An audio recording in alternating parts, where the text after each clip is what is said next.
The rain had been falling since morning, turning the hospital courtyard into a mirror of trembling puddles. Dr. Alia sat in her office, finally taking a few minutes to breathe after 3 sleepless nights of emergency calls. Her white coat, once a symbol of pride, now felt heavy on her shoulders, the weight of responsibility, fatigue, and the countless unspoken stories of pain she had witnessed. As she sipped her tea and watched the gray sky outside, the calm was suddenly interrupted by the hurried footsteps of a nurse. "Doctor," the nurse said, her voice tense. "You need to see this case." "It's unusual." Aaliyah frowned. "What kind of case?" The nurse hesitated, then whispered, "A young girl, maybe 15 or 16. She's 4 months pregnant." The words struck her like lightning. She put down her cup instantly. "Bring her in," she said sharply. Moments later, 2 figures appeared at the doorway, a drenched schoolgirl with trembling hands and a young woman beside her, both visibly terrified. The girl's uniform clung to her small frame. Her face was pale, eyes wide with shame and fear. The woman accompanying her spoke first. "Doctor, please help us," she said. "Her family will kill her if they find out."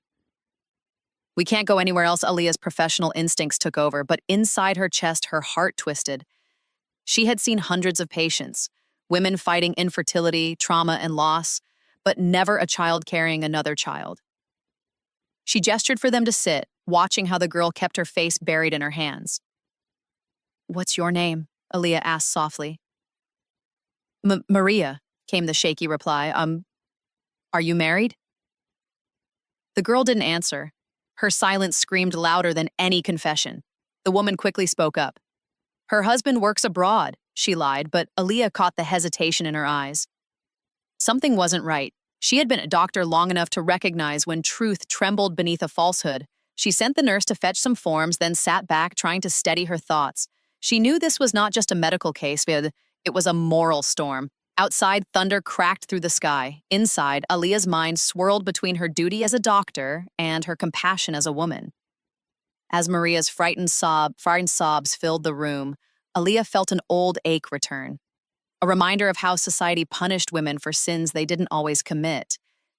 That night, as she prepared for the examination, she didn't yet know that this case would unravel her own life, exposing a truth darker than anything she had ever faced. As Aliyah prepared to examine the girl, fragments of her own past flickered through her mind. She had not always been Dr. Aliyah, the woman in the white coat who carried confidence in her voice and responsibility in her hands. Once, she had been just a poor girl from a small neighborhood where girls were expected to marry early and live quietly behind closed doors. Her father worked long hours in a small shop. Her mother stitched clothes to keep food on the table, and her brothers often mocked her dreams. "Who will marry a girl who wants to be a doctor?" they would laugh. "No man wants a wife who belongs to a hospital." But Aliyah had never been the kind to give up. She remembered nights spent under the weak glow of a kerosene lamp, studying borrowed books that smelled of dust and hope. She had walked miles to attend classes because her family couldn't afford transport. Every test she passed felt like a rebellion, every grade a small act of defiance against the fate her family had planned for her. When she finally became a doctor, it wasn't victory she felt. It was survival. Her name on the white coat meant she had fought through hunger, ridicule, and loneliness. Yet the battles didn't end there. After marriage, she had believed she was stepping into peace. Her husband, a teacher named Imran, seemed kind, intelligent, and supportive, at least in the beginning. He would bring her flowers, speak of pride in her achievements, and listen to her stories from the hospital. But as her name began appearing on hospital boards and her hours stretched longer, his affection turned to resentment. "You doctors are greedy," he would say bitterly. "You take money from the sick." "Don't you feel any shame?" She would try to explain the years of sacrifice behind every consultation, the sleepless nights of study, the constant emotional toll, but he would not listen. "You care more about your patients than your husband," he once accused. The words had stung. Slowly, the warmth between them faded, replaced by silence and suspicion. Aliyah had learned to hide her exhaustion and bury her pain beneath professionalism. Her patience became her purpose. Helping women, healing them, was how she found meaning. Now as she looked at Maria, that old conflict returned. She was a doctor bound by law and ethics, but she was also a woman who had tasted society's double standards. The girl's tears stirred something inside her, and not pity, but recognition. She straightened her coat, took a deep breath, and whispered to herself, "You fought your own battles, Aaliyah. Now it's time to face another." The rain outside had turned into a relentless downpour, drumming against the hospital windows like an echo of urgency. Dr. Alia sat in her office, trying to calm her mind with a cup of tea. The clock ticked softly in the background, marking the late hours of her shift. She had been planning to leave early, but something in the air told her the night wasn't done with her yet. Moments later, the door of the reception opened with a loud creak. Two figures stumbled in from the storm, drenched, shivering, and visibly frightened. The older one looked no older than 20, while the younger seemed barely 16. Their soaked clothes clung to their bodies, and their faces carried the kind of fear only desperation can carve. The nurse at the counter immediately stood up, suspicion clouding her expression. "You can't come in like this." "What's the problem?" The younger girl hesitated, her lips trembling as she looked around nervously. The older one spoke instead, her voice firm but anxious. "We need to see a doctor. It's urgent." The nurse frowned, flipping through her registry. "What kind of emergency?" When the girl mumbled something inaudible, the nurse leaned closer and then froze. Her expression hardened. She hurried toward Aaliyah's room, knocking hurriedly. "Doctor, we have a serious situation. You need to come right now." Aaliyah looked up, puzzled. "What happened?" The nurse lowered her voice. "It's not an ordinary case. The young one, she's pregnant. And she's just a schoolgirl." Aaliyah's hand stopped midair, the cup trembling slightly between her fingers. For a brief moment, she said nothing. "How far along?" "We don't know yet," the nurse replied, "but her friends said they want to terminate it." The words hung heavy in the room like a forbidden prayer. Aaliyah rose, her heartbeat echoing in her ears. As she walked toward the reception, she caught sight of the two girls sitting on a bench, dripping rainwater onto the tiled floor. The younger one sat with her face buried in her hands, her body trembling uncontrollably. Aaliyah's eyes softened for a moment, but duty steadied her. She gestured toward her office. "Bring them in." As the girls entered, Aaliyah noticed how the younger one clutched the end of her dupatta tightly, as though it could shield her from the world's judgment. The older girl kept glancing at the door, afraid of being seen. "Sit," Aaliyah said quietly, folding her arms. "Tell me what's happening." The older one took a deep breath and spoke. "Doctor, please, you have to help us. My friend can't go home like this. Her family will kill her." The younger girl lifted her eyes for the first time. Eyes swollen from crying, yet still carrying a glimmer of innocence. "Please," she whispered, her voice breaking. "If they find out, they'll bury me alive." For the first time that night, Aaliyah felt the storm outside move inside her chest. Aaliyah's eyes shifted between the two girls, one trembling, the other pretending to be brave. The room smelled faintly of disinfectant and wet clothes. Outside, the rain still whispered against the glass, filling the silence between every heartbeat. "Your name?" she asked softly. Maria," the younger girl stammered. "And yours?" "Samira," said the older one quickly. "Her friend." Aaliyah's gaze lingered on Maria's face. The swollen eyes, the pale lips, the nervous hands twisting the edge of her dupatta. "How old are you, Maria?" 15, came the whisper. Aaliyah inhaled sharply. "And you said you're married?" Samira intervened before Maria could answer. "Yes, her husband works abroad. He can't come back. We just need you to help her before it's too late." The doctor leaned back, studying their faces. The lie was obvious. Maria's downcast eyes and Samira's rehearsed tone didn't match. "And you want to terminate the pregnancy?" Samira nodded eagerly. "Yes, please." "It's still early. Just a few weeks," Aaliyah stood, motioning toward the examination room.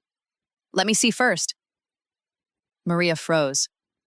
Her shoulders stiffened and her breathing quickened. Please. Please don't tell anyone, she begged, tears welling up again. Aaliyah didn't reply. She led her to the examination table, her voice calm but firm. Lie down, I'll just do a quick check. She called the nurse inside and began the routine procedure. The monitor hummed to life, filling the room with its steady mechanical sound. As Aaliyah adjusted the transducer and looked at the screen, her world tilted. The blurry black and white image flickered, a tiny shape moving unmistakably alive. Her hand froze. She could see the flutter of a heartbeat. The baby was fully formed. How long has it been? She asked quietly, her voice barely more than a whisper. Samira fidgeted. 2 months, maybe 3. Aaliyah turned the screen toward herself, her tone grave. It's 4. 4 months, not 2. Samira's face lost color. Maria began to sob. Doctor, please, she cried. I can't go home. They'll kill me.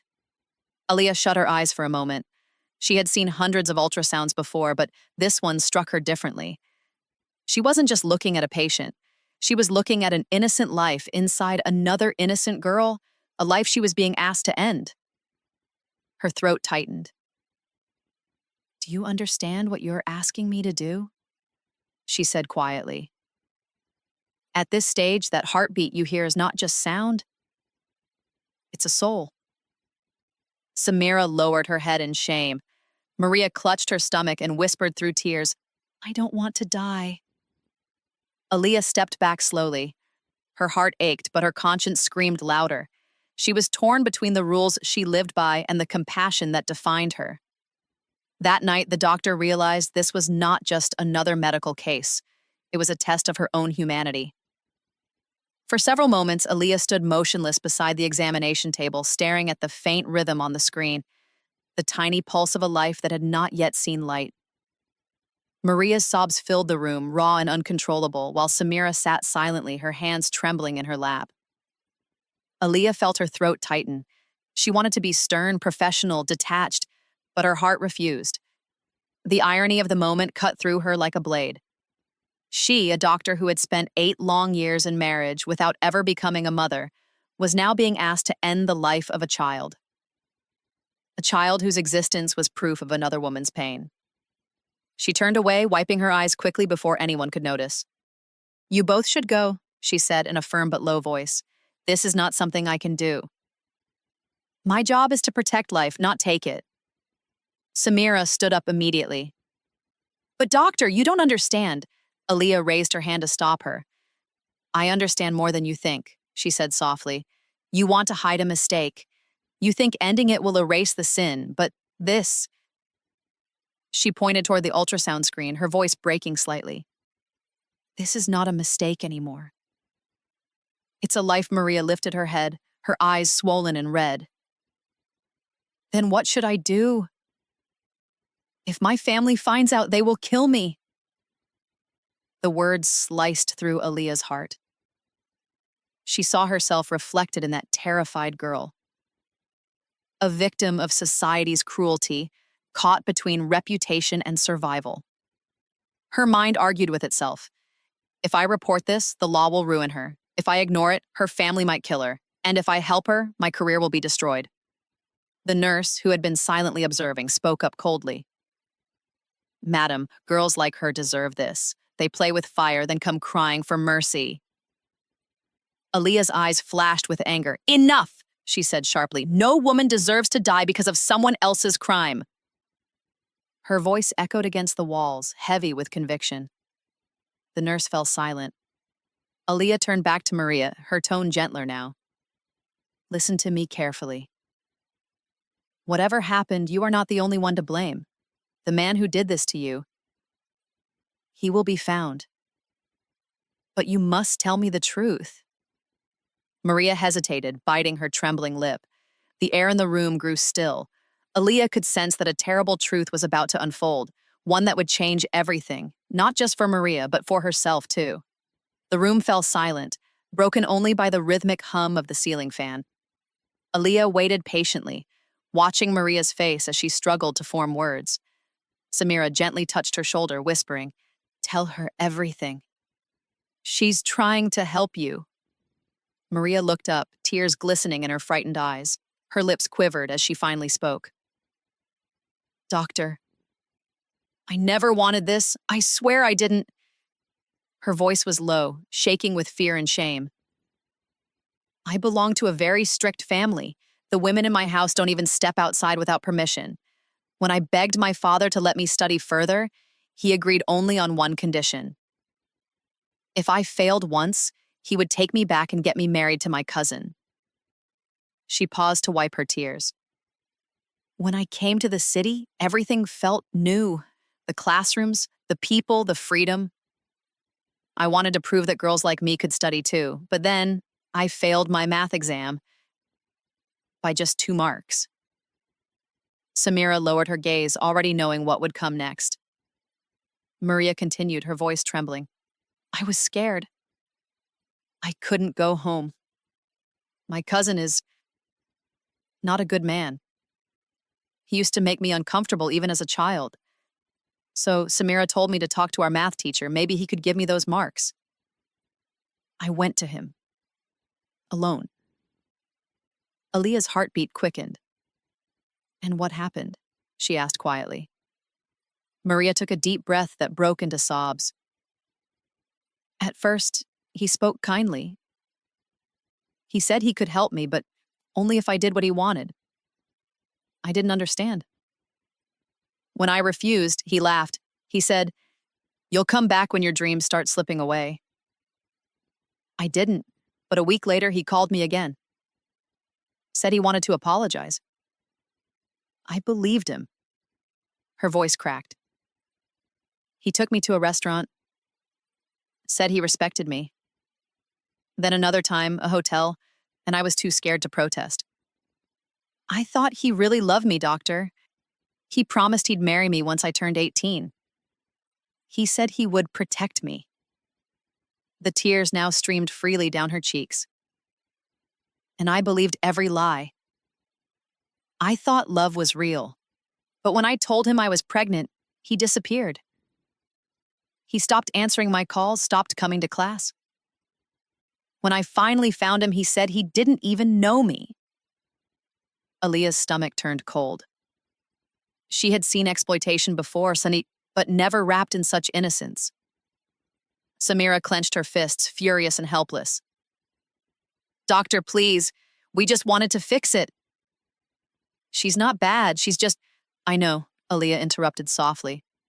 Her eyes hardened, filled with both pain and purpose. "Tell me his name." Maria hesitated for a long moment, then whispered, "Sir, his name is Junaid." Aaliyah froze. The world around her went silent. That name, the name of the man she once loved, struck her like lightning. The name echoed in Aaliyah's ears like the strike of a hammer. Junaid. Her mind refused to process it, yet her body reacted instantly. Her hands trembled, her breath hitched, and her vision blurred. For a long moment, she simply stared at Maria, unable to speak. Samira noticed the change in her face. "Doctor? Are you all right?" Aaliyah forced a smile, trying to steady her voice. "You said Junaid?" Maria nodded innocently, unaware of the storm she had unleashed. "Yes, he teaches math and science in our school. Everyone respects him. But he's not what he seems." Alia turned away, pretending to shuffle papers on her desk while her heart raced uncontrollably. The name Junaid was not just familiar, it was personal. It was the name of the man she once loved, the same man she was supposed to marry before fate. And her own husband's jealousy tore them apart. But it couldn't be, she told herself. The Junaid she had known had gone to another city years ago. The Junaid she knew was decent, kind, ambitious. He wouldn't, yet a faint, sickening realization began to crawl through her. What if her husband's jealousy wasn't just paranoia? What if it had roots in truth? Her thoughts were interrupted when the nurse entered, whispering, "Doctor, it's getting late." Should I send them away? Aaliyah shook her head. No, let them stay. I need a few more minutes. Maria sat quietly, her eyes red from crying. Doctor, do you think he'll ever be punished? Men like him, they destroy girls like us, and nothing happens to them. Aaliyah clenched her jaw. Her voice came out steady, but her heart was bleeding. He will face the truth, Maria. Sometimes justice takes time, but it always arrives. She handed her a glass of water and gently touched her hand. You did the right thing by telling me. Just then, her phone buzzed. The caller ID made her heart skip. It was her husband.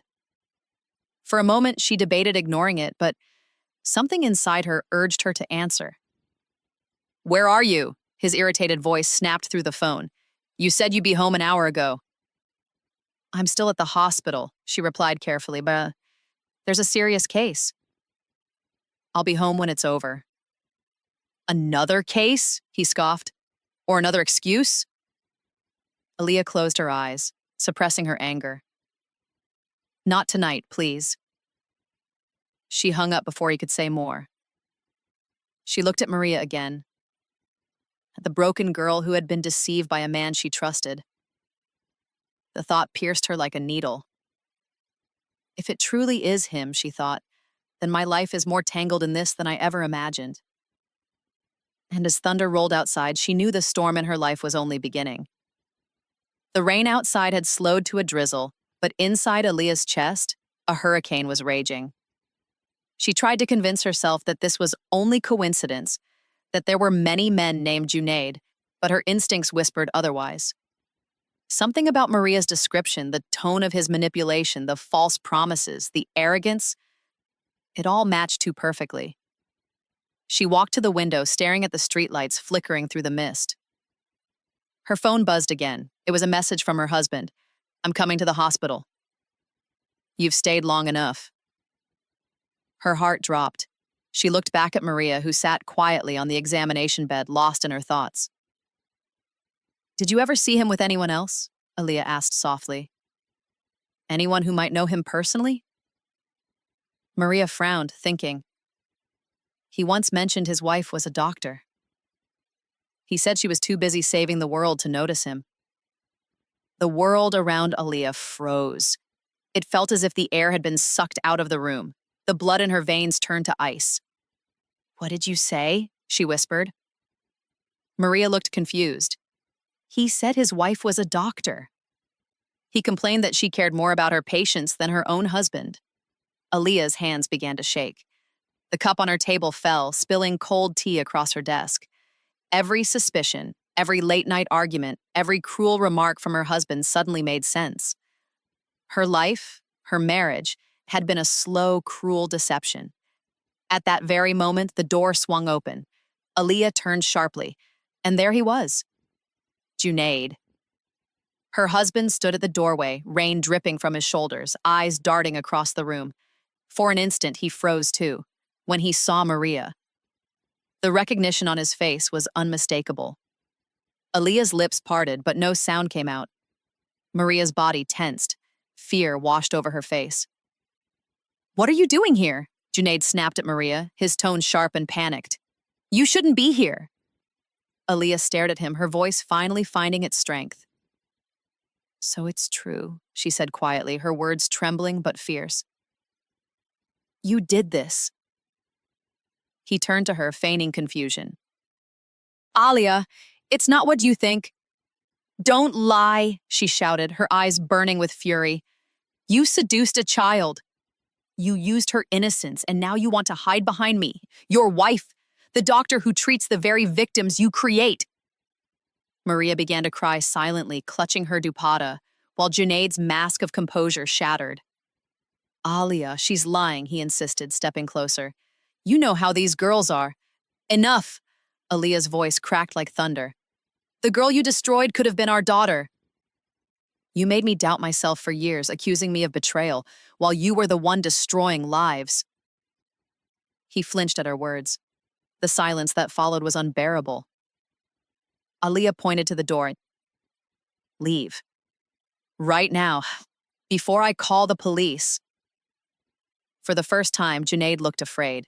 He glanced at Maria's side, then at Aliyah, and without another word, he turned and walked out into the rain. As the door slammed shut behind him, Aliyah sank into a chair, shaking. Maria sobbed quietly, whispering, "I'm sorry." Aliyah looked up at her with weary eyes. "Don't be. You didn't destroy my life, Maria. You only showed me the truth." And outside, the storm finally broke into a soft, mournful silence. The next morning, the world felt eerily quiet. The storm had passed, leaving behind a gray sky and streets washed clean. But inside Aliyah's heart, the wreckage remained. She sat in her office, staring at the framed degree on the wall, the symbol of her struggle, her pride, yet it felt meaningless now. She had spent the entire night awake, her mind replaying every word, every moment from the confrontation. The look on Junaid's face when he saw Maria would haunt her forever. It wasn't guilt she had seen. It was fear. Fear of exposure. Fear of losing the control he'd always had. When she finally went home that morning, the house felt like a stranger's place. The scent of his cologne still lingered in the air, and the framed wedding photo on the table mocked her silently. She stood before it for a long while before finally picking it up and throwing it face down. Her phone buzzed. It was him again. She ignored the call, but the messages came one after another. "Please talk to me. I made a mistake. You can't ruin my life for one foolish decision." Aliyah's hands clenched into fists. One foolish decision? He had stolen a girl's future, destroyed a child's innocence, betrayed a wife's trust. And yet he called it a mistake. That was the moment she decided she would not stay silent anymore. She called her lawyer and told him she wanted to file for Kula, the dissolution of marriage. Her voice didn't shake once during the conversation. For the first time in years, she felt something close to freedom. Later that evening, she sat with her parents and told them everything. Her father's eyes filled with disbelief, then rage. Her mother wept quietly, holding Aliyah's hand. "You did the right thing," she said softly. "A man like that doesn't deserve forgiveness." Days turned into weeks. The proceedings were long and exhausting, but Aliyah never looked back. When the final document arrived, the official proof that she was free, she felt lighter than air. She returned to the hospital, but something inside her had changed. She was still a doctor, but now she carried more than just medical knowledge. She carried scars, lessons, and strength. She understood that healing wasn't just about curing bodies. It was about mending souls. And then one afternoon, months later, as she walked through the hospital corridor, she saw a familiar face standing at the reception desk. It was Maria, thinner, paler, but standing tall. Their eyes met, and in that single glance, the past came rushing back, but not with anger this time, rather with something unexpected, compassion. Aliyah took a deep breath and said softly, "Come inside, Maria. We have much to talk about." Maria stood hesitantly by the doorway, clutching the strap of her worn-out bag. She looked fragile, her face pale, her eyes hollow from sleepless nights. Aliyah gestured for her to sit, her tone calm but filled with quiet strength. "You look exhausted," she said softly. "Have you eaten anything?" Maria shook her head. "I'm fine, doctor," she murmured. "I didn't come for food. I came to apologize." Aliyah watched her carefully. There was no bitterness left in her heart, only a deep understanding of pain. "You don't need to apologize, Maria. You didn't ruin my life. Someone else did that long before you came along." Tears welled up in Maria's eyes. "But it was because of me that everything fell apart." "If I hadn't," Aliyah interrupted gently, "if you hadn't been betrayed, if you hadn't been manipulated by a man twice your age, tell me, Maria, what fault was yours? You were a child. You trusted someone who took advantage of you." Maria lowered her head, sobbing quietly. "After you left that night, everything collapsed. He never came back. My family found out. They called me a disgrace, beat me, and threw me out. My baby, it didn't survive. I lost everything, even my home." Aliyah's heart clenched. She rose from her chair and moved closer, placing a comforting hand on Maria's shoulder. "You lost everything, but not yourself. You're still here, breathing, fighting, living. That means you haven't lost hope. Maria looked up through her tears. I have nowhere to go. No one wants me. Everyone calls me cursed. I didn't know where else to go, so I came here. Aaliyah gave a faint smile. Then you came to the right place. You can work here at Sun as my assistant. I'll teach you, help you continue your studies if you want. You'll earn your own money, rebuild your life, and one day you'll help other girls who went through what you did. Maria stared at her in disbelief. You'd really do that for me? Aaliyah nodded. Yes, because I know what it's like to be broken and to have no one believe in you. We women are told to stay silent, to carry guilt that isn't ours, but silence only feeds the monster. You and I will break that silence together. Maria fell to her knees, clutching Aaliyah's hands, crying uncontrollably. You saved me, she whispered. Aaliyah lifted her up and hugged her gently. No, Maria. You saved yourself. I just reminded you how strong you are. Outside sunlight broke through the clouds, spilling into the room. For the first time in a long while, Aaliyah felt peace. The past had wounded her, but forgiveness had healed her. And as Maria stood beside her, no longer a victim but a survivor, Aaliyah realized that true power wasn't in revenge or anger. It was in the courage to forgive and rebuild.